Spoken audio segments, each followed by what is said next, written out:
So as yesterday's video regarding premiers in Canada, our World Economic Forum members, it got quite a bit of views for my humble channel and a lot of comments and some questions.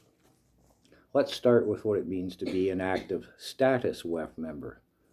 That means you're paying the $24,000, and I'm not sure if that's US or Euro dollars, $24,000 annually.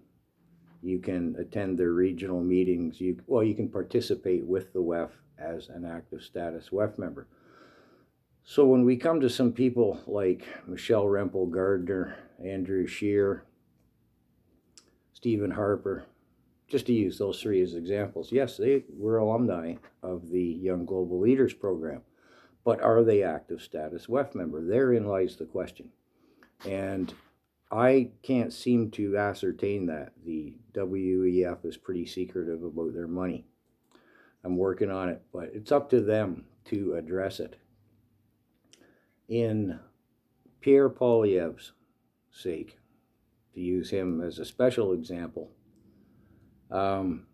he's addressed the issue that his picture was there and he was listed as a World Economic Forum member. He denies ever having anything to do with it, whatever his excuses or statements are regarding that matter. You can decide about that. I don't play bias here. I've been accused of singling out the Liberals as WEF members.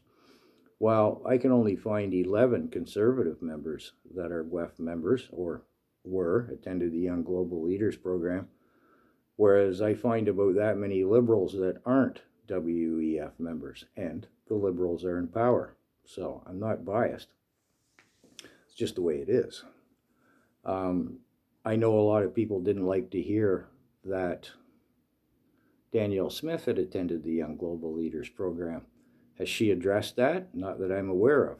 We should be asking these politicians these questions. Like, first and foremost, you went to the Young Global Leaders program. Did you turn your back on them? Did you rescind your vows? Stephen Harper, for example. Yeah, he was WEF, and he went to the WEF and made a glowing, I'm loving the WEF thing.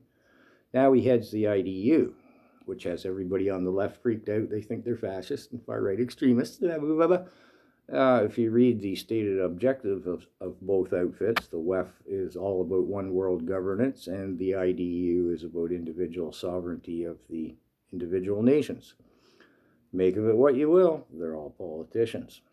It should be noted in summation, it seems that Klaus Schwab's daughter is testifying against him. Well, not testifying, but working with the prosecution, bringing statements, emails, paperwork, everything. Seems like she's turned stooly on him.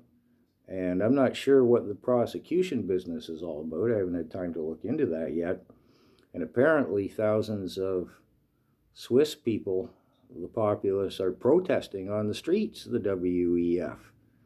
I'll have to look into that further. They're apparently wearing hats with a one-finger salute and waving American flags.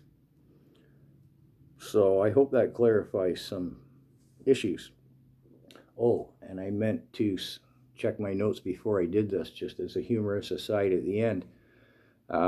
Sean P. Diddley, whatever his name is, P. Diddley, he's coming up on trial in the States right now. His trial's just starting. I was going to check my year and I forgot. Yeah, he's a Young Global Leaders program graduate.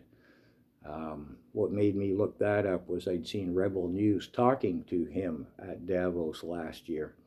And in a previous video prior to the provincial premier WEF members, I'd said that entertainers, if they have enough clout, are welcome at the WEF. So I'm going to leave this video here.